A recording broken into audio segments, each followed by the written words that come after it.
أما بعد فأعوذ بالله من الشيطان الرجيم وقالوا ما لهذا الرسول يأكل الطعام ويمشي في الأسواق لولا أنزل إليه ملك فيكون معه نذيرا أو يلقى إليه كنز أو تكون له جنة يأكل منها وقال الظالمون إن تتبعون إلا رجلا مسحورا.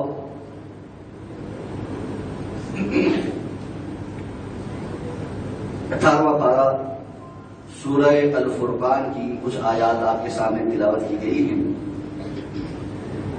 ابتدائی طور پر اس سورت کی 6 آیات، ان کا معانی اور مفہوم اور ان کی تفسیر کے حوالے سے گزشتہ خطبات میں ہماری گفتگو مکمل ہو چکی ہے.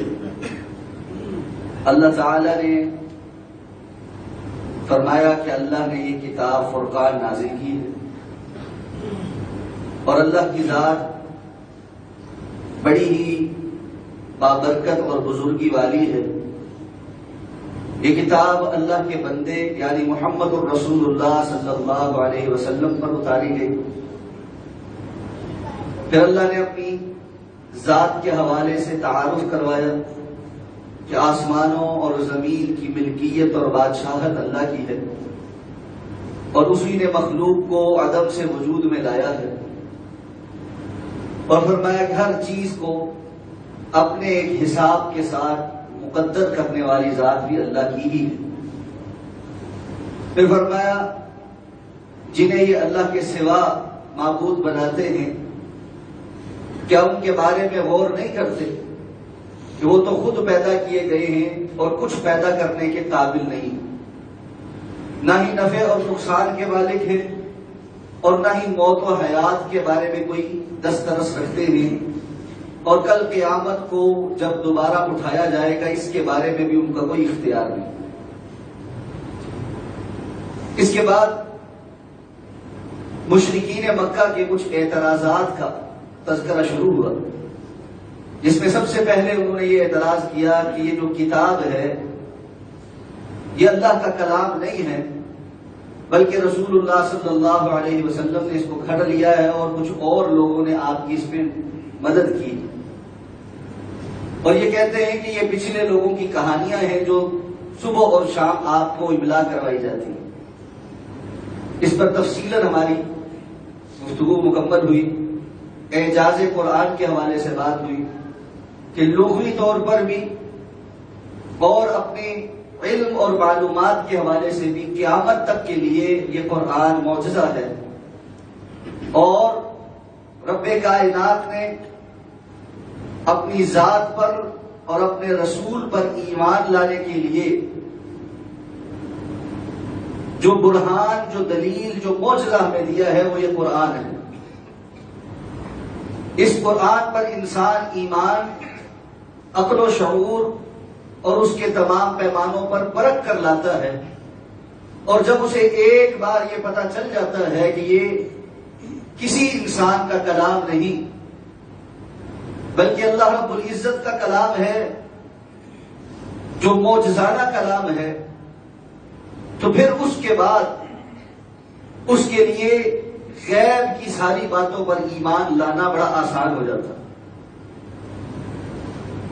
رسول اللہ صلی اللہ علیہ وسلم کو ہم نے نہیں دیکھا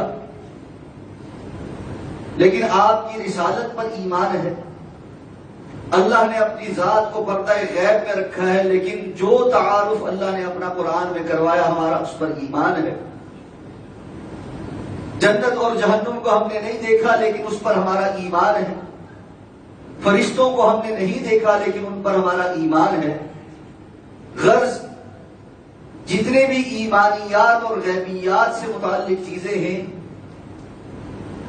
ان پر ایمان اور یقین، اس کی بنیاد قرآن مجید کی حقانیت اور اس کتاب کا منزل من اللہ ہونا، اور قیامت تک کے لیے تمام انسانیت کے لیے ایک چیلنج کا قائم ہونا کہ اگر وہ اسے اللہ کا کلام نہیں مانتے، کسی انسان کا کلام مانتے ہیں، تو اس قرآن جیسی کوئی ایک کتاب اس کی 10 صورتوں جیسی کوئی صورتیں، اور بالآخر بڑا ہی آسان چیلنج کہ کسی ایک صورت جیسی، سورہ کوثر اور اخلاص جیسی کوئی ایک صورت بنا کر دکھلا دے، اور 1450 سال ہو گئے، تمام انسان اپنی کوششوں کے باوجود اور قیامت تک آنے والے سارے مل جائیں اپنی کوششوں کے باوجود اللہ کے اس چیلنج کے مقابل کھڑے نہیں ہو سکتے۔ اس لیے شبہات کا شکار وہ لوگ جو اپنے ذہن سے اللہ رب العزت کے متعلق اور رسول اللہ صلی اللہ علیہ وسلم سے متعلق اور دیگر غیبیات سے متعلق تحفظات کا اظہار کرتے ہیں، سوالات کرتے ہیں، ان کے لیے سب سے بڑا جواب اللہ کی یہ کتاب ہی ہے۔ ان کو اللہ کی اس کتاب کی طرف ہی رجوع کرنا ہوگا، اور اہل علم کا کام بھی یہی ہے کہ وہ اس طرح کے تمام لوگوں کو اللہ کی کتاب کے ساتھ جوڑنے کا کام کرے۔ فذکر بالقرآن من یخاف وعید، اللہ نے اللہ کے رسول صلی اللہ علیہ وسلم کو بھی اسی بات کا حکم دیا کہ آپ اس قرآن کے ذریعے لوگوں کو نصیحت کریں، یاد دہانی کروائیں۔ من یخاف وعید، لیکن اس سے نصیحت پکڑے گا وہی کہ جو کوئی وعید سے ڈر جائے گا اور حقیقتاً سنجیدگی کے ساتھ اس کے ساتھ جڑنے اور اس سے ہدایت حاصل کرنے کی کوشش کرے۔ مشرکین مکہ کا اگلا اعتراض بھی تھا، اور در حقیقت جب دلیل کا جواب نہ ہو تو صرف اعتراضات ہی رہ جاتے۔ انہوں نے پہلے اللہ کی کتاب کو مشکوک بنانے کی کوشش کی، اور اس کے ساتھ ساتھ رسول اللہ صلی اللہ علیہ وسلم کی ذات کو بھی مشکوک بنانے کی کوشش کی۔ آیت نمبر 7 میں اللہ تعالیٰ فرماتے ہیں وقالوا، یہ کہنے لگے ما لہذا الرسول، اس رسول کو کیا ہے، یاکل الطعام، یہ تو کھانا کھاتا ہے، ویمشی فی الاسواق، اور یہ بازاروں میں چلتا ہے۔ یعنی ان کا اعتراض یہ تھا کہ ایک عام انسان بشر رسول نہیں ہو سکتا، کسی سپر نیچرل ہیرو کو رسول ہونا چاہیے۔ اللہ کی طرف سے اگر کوئی اپنا پیغمبر بنا کر بھیجا گیا ہے تو اسے عام انسان کے بجائے سپر نیچرل طاقتوں کا حامل ہونا چاہیے،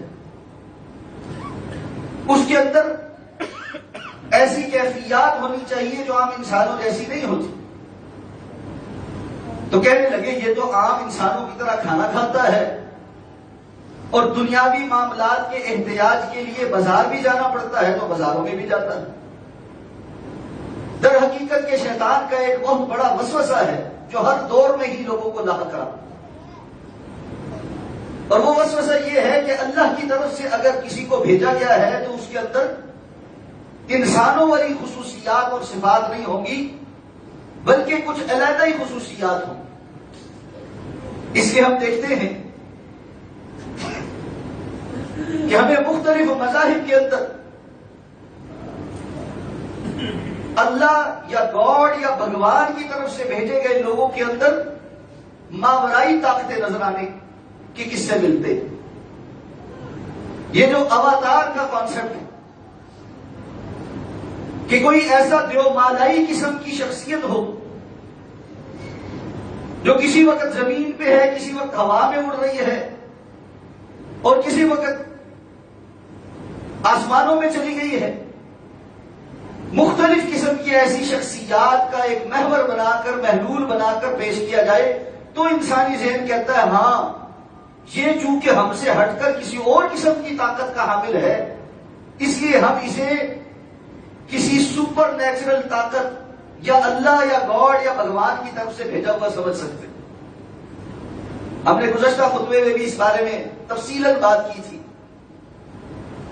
کہ اللہ نے انبیاء کو جب مبعوث کیا ہے تو ان کو اپنی نبوت و بعثت کے دلیل کے طور پر معجزے عطا کیے، اور یہ معجزے بھی عطا کرنے کے ساتھ یہ بتلایا ہے کہ ان کا وقوع پذیر ہونا انبیاء کی اپنی مرضی سے نہیں بلکہ خالصتاً اللہ کی طرف سے۔ اس لیے یہ سوچ کہ عام انسان بشر نبی اور رسول نہیں ہو سکتا، نبی اور رسول ہونے کے لیے ضروری ہے کہ اس کا تعلق کسی اور مخلوق سے ہو۔ یہی وسوسہ آج بھی بہت سارے بھائیوں کو لگ گیا، اور اس کی وجہ سے انہوں نے جناب محمد الرسول اللہ صلی اللہ علیہ وسلم کا مقام اور مرتبہ بیان کرنے کے لیے اس کو لازم سمجھا کہ آپ کو بشر نہ کہا جائے بلکہ یہ کہا جائے کہ آپ نورانی مخلوق ہیں۔ یہ حقیقتاً ایک بڑی غلطی ہے اور قرآن مجید کی سری نصوص کی مخالفت ہے۔ قل انما انا بشر مثلکم، اللہ کے رسول آپ کہیے بحیثیت انسان اپنی احتیاجات، ضروریات، خلقت، ان ساری چیزوں کے اعتبار سے میں بالکل ویسا ہی ایک انسان ہوں جس طرح تم انسان۔ جب مثلکم کا لفظ کہا جاتا ہے اس کا معنی ہرگز یہ نہیں ہے کہ مقام اور مرتبے اور شان اور عظمت میں بھی اللہ کے رسول نعوذ باللہ ہم میں سے ہر کسی کے برابر۔ خاکم کا دہن کسی کے ذہن اور تصور میں یہ بات نہیں آ سکتی کہ امام الانبیاء جناب محمد الرسول اللہ صلی اللہ علیہ وسلم کے مقام اور مرتبے کا تقابل کسی امتی کے ساتھ کیا جا سکتا، کسی عام امتی کو چھوڑ کر اس امت کے سب سے افضل شخصیت حضرت سیدنا ابوبکر صدیق رضی اللہ تعالی عنہ کے ساتھ بھی مقام مرتبے کے اعتبار سے آپ کا کوئی تقابل کرنا جائز نہیں۔ اور وہ حدیث ہم متعدد بار سن چکے ہیں کہ صحابی نے پوچھا تھا اللہ کے رسول صلی اللہ علیہ وسلم کیف عرفت انک نبی، آپ کو کیسے معلوم پڑا کہ آپ اللہ کے نبی ہیں اور آپ کو اس کا یقین بھی ہو گیا۔ میں اختصار کے ساتھ آپ کے سامنے حدیث رکھ رہا ہوں، طویل نہیں کر رہا۔ دو فرشتے آئے، ایک آسمان میں رہا ایک زمین پر رہا، پھر آپ کو باقاعدہ آپ کی امت کے ساتھ تولا گیا، پہلے ایک شخص کے ساتھ، پھر 10 کے ساتھ، پھر 100 کے ساتھ، پھر 1000 کے ساتھ۔ اور پھر فرشتے نے کیا کہا؟ اس نے کہا یہ 1، 10، 100، 1000 کی بات ایک پلڑے میں آپ کی ساری امت رکھ دی جائے اور دوسرے پلڑے میں محمد الرسول اللہ صلی اللہ علیہ وسلم ہو، کوئی مقابلہ، کوئی تقابل، کوئی کمپیریزن یہاں ممکن نہیں۔ اس لیے یہ بھی ایک اتہام ہے، یہ بھی ایک بہتان ہے کہ جب ہم یہ بات کہتے ہیں انما انا بشر مثلکم کی آیت سے استدلال کرتے ہیں تو بھائی لوگ کہتے ہیں دیکھو یہ اللہ کے نبی صلی اللہ علیہ وسلم کو بڑے بھائی کی طرح مقام بھی نہیں دیتے۔ والعیاذ باللہ، ہمارا ایمان ہے اللہ کے بعد مقام اور مرتبے میں رب کائنات میں، کل کائنات میں جو عظمت اور شان میرے اور آپ کے آقا جناب محمد الرسول اللہ صلی اللہ علیہ وسلم کو عطا فرمائی ہے، اس جیسی شان نہ پہلے کسی کی تھی، نہ آج کسی کی ہے، نہ قیامت تک کسی اور کی ہوگی۔ اسی پر ہمارا ایمان ہے، اسی پر یقین ہے، اور اسی پر اللہ زندہ رکھے اور اسی پر اللہ موت عطا فرمائے۔ لیکن اس کے ساتھ ساتھ یہ بات ضروری ہے کہ ہم سید الانبیاء جناب محمد الرسول اللہ صلی اللہ علیہ وسلم کی ذات کے بارے میں کسی افراط اور تفریط کا شکار نہیں ہے کہ آپ کی تنقید کرتے ہوئے ہم یہ کہیں کہ آپ کے اندر یہ سپر نیچرل قوتیں کیوں موجود نہیں ہیں جیسے کہ مشرکین مکہ کہتے تھے، اور آپ کی شان میں غلوف کرتے ہوئے ہم آپ کی طرف خود سے ایسی باتیں منسوخ کر دیں کہ رسول اللہ صلی اللہ علیہ وسلم کا مقام اور مرتبہ بڑھا کر اللہ کی صفات کے اندر آپ کو شریک بنانا شروع۔ کتاب و سنت نے جو حد اعتدال ہمیں عطا فرمائی ہے، یقین جانیے اس سے بڑھ کر روشن، منور اور ہدایت کا رستہ کوئی اور نہیں۔ امام الانبیاء کا جو تعارف رب کائنات ہمیں کروا سکتے ہیں خود آپ صلی اللہ علیہ وسلم نے اپنی زبان سے جو کروایا ہے اس سے بہتر ہم سارے جمع ہو جائیں نہیں کروا سکتے. اس لیے فرمایا یہ غلطی لگی ان کو. کہنے لگے یہ کیسا نبی ہے جو کھاتا بھی ہے اور بازاروں میں چلتا بھی ہے. اور ساتھ کہنے لگے لولا انزل الیہ ملک، اگر یہ واقعتاً اللہ کا نبی ہے تو اس کے ساتھ کوئی فرشتہ کیوں نہیں نازل ہوا؟ فیکون معہ نذیرا، تو وہ اس کے ساتھ ڈرانے والا ہوتا، ایک فرشتہ باقاعدہ نازل ہوتا، ہمیں بھی نظر آتا اور وہ ہمیں کہتا کہ یہ اللہ کے نبی ہیں، اور اس کے بعد ڈراتا کہ اللہ کا عذاب آئے گا اگر تم اس پر ایمان نہیں لاؤ گے. تو ہم ضرور ایمان لے آتے. قرآن نے آگے چل کے ان سارے اعتراضات کا جواب دیا. ساتھ میں ایک اور اعتراض بھی ذکر کیا، کہنے لگے او یلقا الیہ کنز، یا پھر چلو اور کچھ نہیں تو اس کے اوپر ایک خزانہ ہی نازل کیا جاتا، او تکون لہ جنت یأکل منہا، چلو خزانہ نہ صحیح کوئی ایک بڑا باغ ہی ملکیت میں آ جاتا جس سے یہ کھا پی لیتا، اس کو تجارت کے لیے بازار جانے کی ضرورت نہ پڑتی، دنیا کی احتیاجات کے لیے محنت کرنے کی ضرورت نہ پڑتی. اللہ تعالیٰ فرماتے ہیں وقال الظالمون، اور ظالموں نے کہا ان تتبعون الا رجلا مسحورا، تم تو ایسے لوگوں کی اتباع ایسے شخص کی اتباع کر رہے ہو جو خود جادو زدہ ہے، سحر زدہ ہے، یعنی جادو کے اثر کے تحت یہ بہکی بہکی نعوذ باللہ باتیں کرتا ہے، وگرنہ نہ کوئی جنت ہے نہ کوئی جہنم ہے، نہ مرنے کے بعد ہم نے اٹھنا ہے، نہ ہڈیوں بوسیدہ ہڈیوں نے جو ہے قبروں کے اندر مٹی ہونے کے بعد دوبارہ اٹھنا ہے، نہ کوئی حساب کتاب ہونا ہے. یہ آخرت کی ساری باتیں در حقیقت بہکی باتیں ہیں جو یہ جادو کے اثر کے اندر کر رہا ہوں. والعیاذ باللہ. اب یہاں رک کر ایک بات سمجھ لیجئے، دنیا کے اندر یہ معیار ہمیشہ سے موجود رہے اور آج بھی اپنی آب و تاب کے ساتھ یہ شبہات موجود ہیں. ان میں سے ایک شبہ یہ ہے کہ دین اور دیندار لوگوں کو دنیا میں بہت اونچے مقام پر ہونا چاہیے، تبھی ان کی کامیابی مانی جائے گی. امت مسلمہ اس کے زوال کی نشانیوں میں سے ایک یہ ہے کہ امت مادی طور پر پیچھے رہ گئی.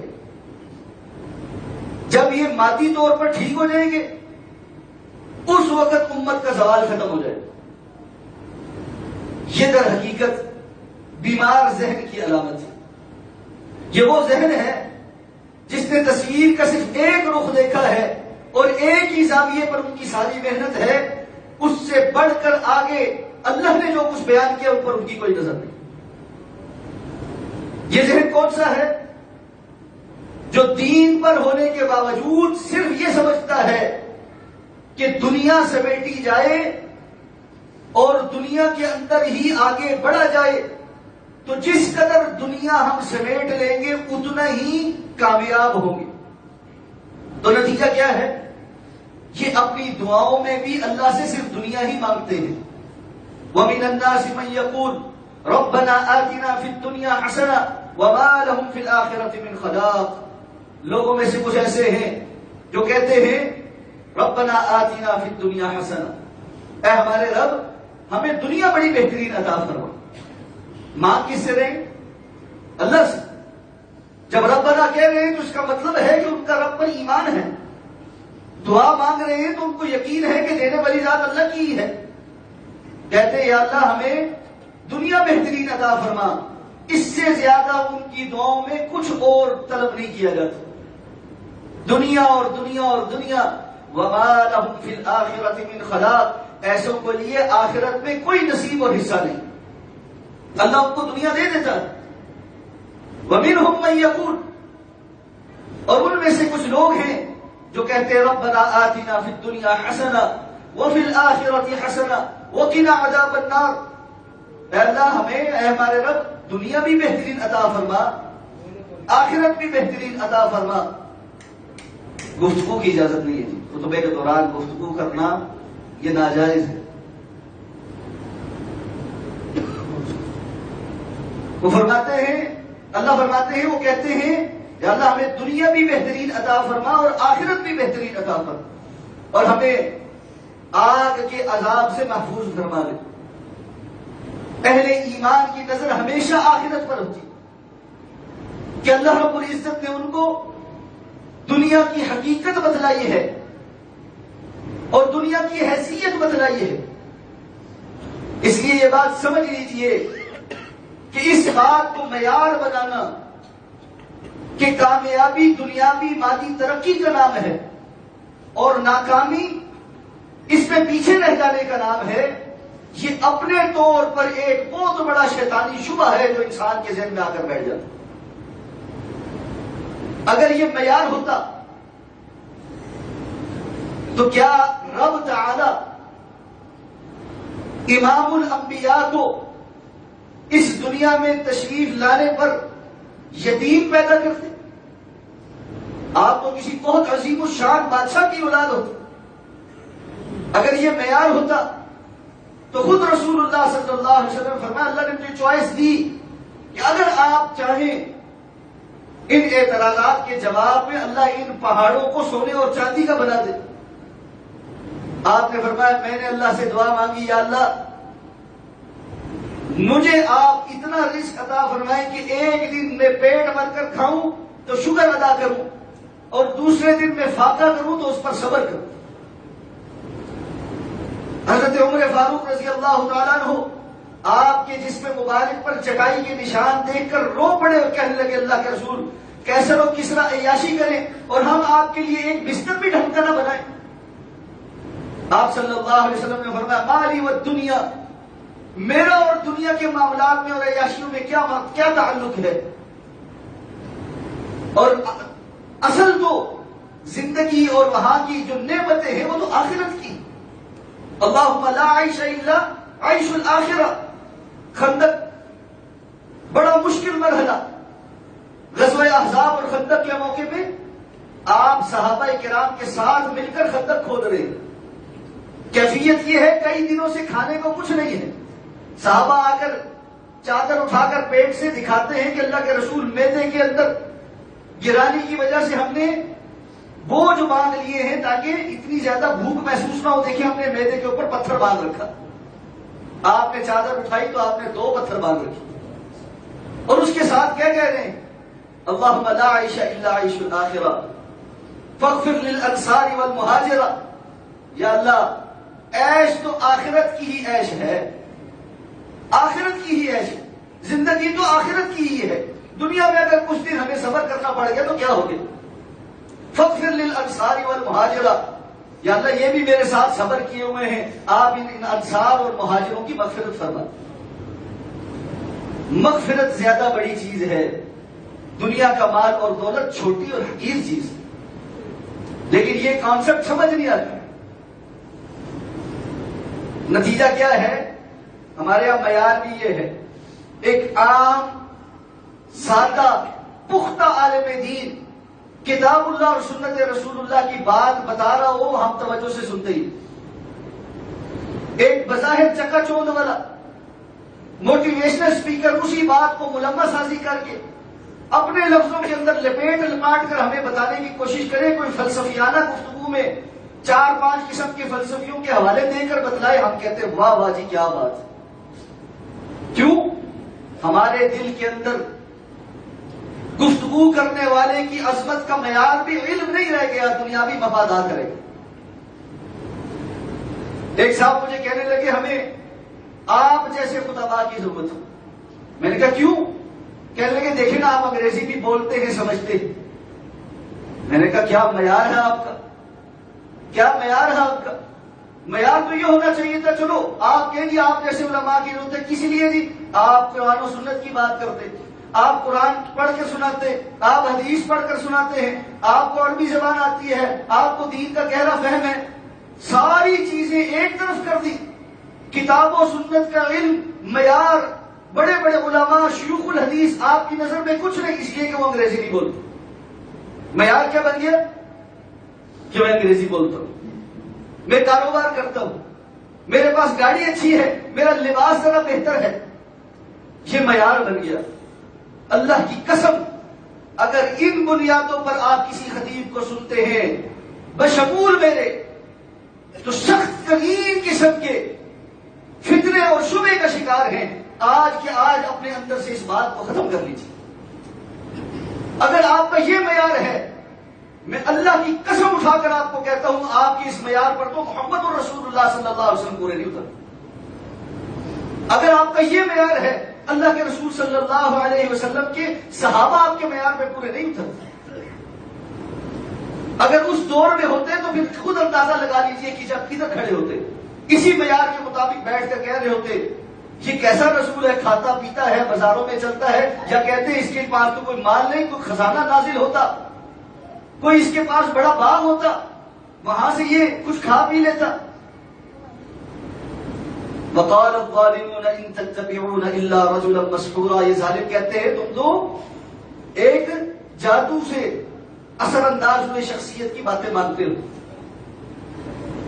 آپ صلی اللہ علیہ وسلم کے خلاف پروپیگنڈا کرنے کے لیے بہت سارے ہتھیار استعمال کیے۔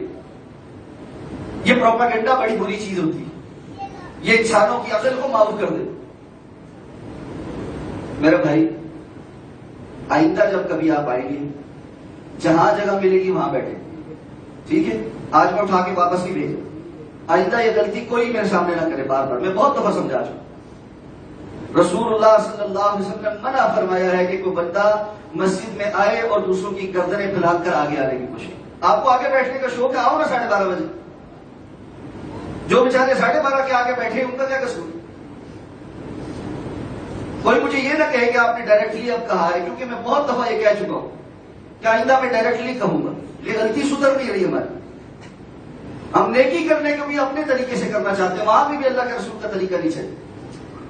ہدانا اللہ۔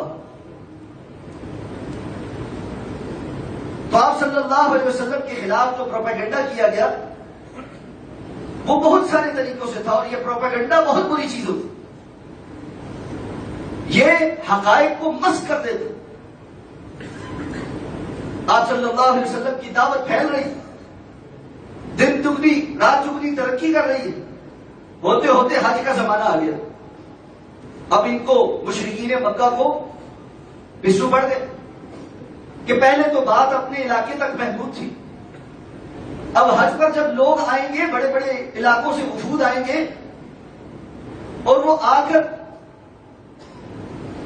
دیکھیں گے کہ ہمیں میں سے ایک معتبر شخص ہماری ان تمام حرکتوں کی مخالفت کر رہا ہے اور کہہ رہا ہے کہ یہ معبودان باطلہ ہیں، یہ نفع نقصان کے مالک نہیں ہیں، تو ہمارا تو سارا کچھ ملیا میٹ ہو جائے۔ لوگ پہلے ہی آپ کی بات سن سن کر آپ کے پیچھے لگے ہوئے ہیں، یہ تو ہمارے باپ دادا کے دین کو مٹا دیں، کچھ سوچو، کچھ کرو۔ میٹنگ بلائی گئی، صحیح بخاری کی حدیث ہے، بڑے بڑے یہ سارے جمع ہوئے، ابو جہل، عتبہ، شیبہ، ولید بن مغیرہ، یہ سارے جمع ہوئے۔ رسول اللہ صلی اللہ علیہ وسلم نے فرمایا شیطان ابلیس ایک بڑے بزرگ کی صورت میں چادر اوڑھ کر اس مجلس میں آ کر بیٹھ گیا۔ اب یہ مشورہ کرنے لگے کہ ہم کیا کہیں، جب لوگ آئیں گے تو کیا کہا جائے آپ کی اس دعوے کے بارے میں۔ پہلی بات تو کہنے لگا ایک چیز پر اتفاق کرو، یہ ابلیس نے ان کو مشورہ دی، ایک چیز پر اتفاق کرو، یہ نہ ہو کہ تم میں سے ہر کوئی اپنی اپنی بات کہے تو لوگ کہیں گے تم تو جھوٹے ہو، تم تو جھوٹے ہو، ایک تمہارا بندہ یہ کہتا ہے، دوسرا یہ کہتا ہے، تیسرا وہ کہتا ہے۔ کہنے لگے ہاں بات تو ٹھیک ہے، بندہ بڑا سیانا ہے۔ بعض محفلوں میں بڑے بزرگوں کی شکل میں بڑی سیانی گفتگو کرنے والوں کے مقاصد ابلیسی اور شیطانی ہوتے، اس لیے اہل ایمان کو سمجھنا چاہیے کہ ہر شخص کی ظاہری حیت، اس کے جبہ دستار اور اس کی لفاظی دیکھ کر فیصلے نہیں ہوتے، فیصلے کتاب و سنت کے مطابق۔ اب جب بات ہوئی تو کہنے لگے پھر بتاؤ کہ کیا کریں۔ ایک نے کہا ہم کہیں گے یہ مجنون ہے، دیوانہ ہے۔ جیسے یہ بات سنی ابلیس آگے سے کہنے لگا تم اپنی اس بات کو ثابت نہیں کر سکتے، مجنون اور دیوانوں کا سب کو پتا ہے، اس کے اندر تو کوئی دیوانوں والی بات نہیں، کسی قسم کا کوئی مجنون جنون تم ثابت نہیں کر سکتے۔ مجنون کیسے ہوتے لوگوں کو پتا ہے، کہنے لگے ہاں یہ بات تو صحیح۔ ایک طرف سے آواز ہم کہیں گے یہ شاعر ہے اور اس کا شاعرانہ کلام۔ اب یہ پھر معترض ہوا، کہنے لگا شاعر کیسے ہوتے ہیں سب کو پتا ہے، شعر کیسے کہے جاتے ہیں اربوں سے زیادہ کس کو پتا ہے؟ اربوں کا تو بچے بچے بھی، عورتیں بھی شعر کہتی، ان کے تو قصیدے ہی معروف تھے، اس لیے یہ بات بھی نہیں چلے۔ کہنے لگے یہ بات بھی صحیح۔ اب کہنے لگے پھر کیا کہیں؟ ایک طرف سے آواز آئی، کہنے لگے ہم کہیں گے کہ یہ جادوگر ہے۔ اس نے پھر اعتراض کیا، کہا جادوگر تو جس قسم کا جادو کرتے ہیں اور منتر پڑھتے ہیں اور ان کی جو حیت ہوتی ہے، پراگندگی ہوتی ہے، وہ سب کو پتا ہے۔ تو نے کرنے والے کس قسم کے ہوتے ہیں، ان کی شکلوں کی پھٹکار کیسی ہوتی ہے، یہ بات بھی نہیں چلے گی۔ جب ہر بات پر اس نے اعتراض کیا نا، سارے مل کے کہنے لگے پھر بابا تو ہی دس کی کری، تو بتاؤ کیا کریں، کیا کہیں؟ کہنے لگا میں نہیں بتاؤں گا، کرنا تم لوگ نہیں۔ اس پر ولید بن مغیرہ نے سر ایسے جھکیڑا اور اللہ نے بیان کیا کہ یہ بندہ جو اپنے مال پر بڑا زعم کرتا تھا، اور قرآن مجید نے اس بدترین شخص کی اصل کو بھی بیان کر دیا، حالانکہ قرآن کا عام اسلوب یہ نہیں۔ عُتُلٍّ بَعْدَ ذَلِكَ زَنِيمٍ أَن كَانَ ذَا مَالٍ وَبَنِينَ، یہ ایسا بندہ جو حرام کی اولاد ہے، زنا کی اولاد ہے، وہ رسول اللہ صلی اللہ علیہ وسلم کے بارے میں یہ باتیں کرتا ہے اس لیے کہ اس کو تکبر ہے کہ اس کے پاس بڑا مال ہے، اس کے بڑے بیٹے ہیں، اس کے 10 بیٹے تھے، اور کیسے تھے؟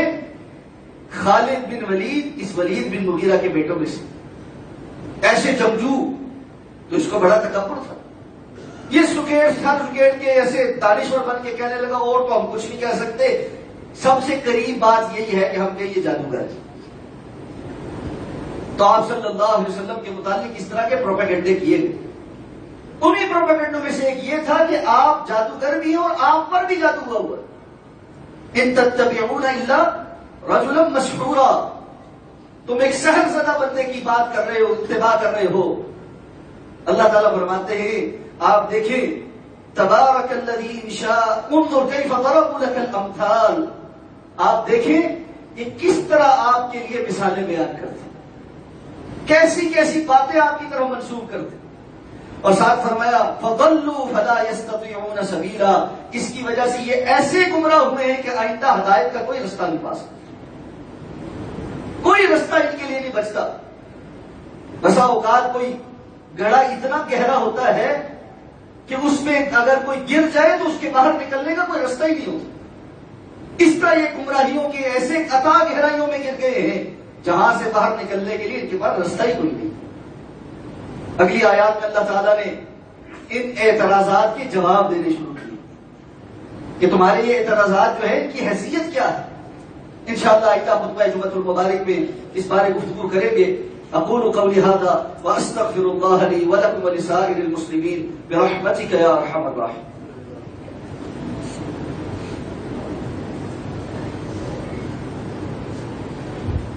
ان الحمد لله نحمده ونستعينه ونستغفره ونؤمن به ونتوكل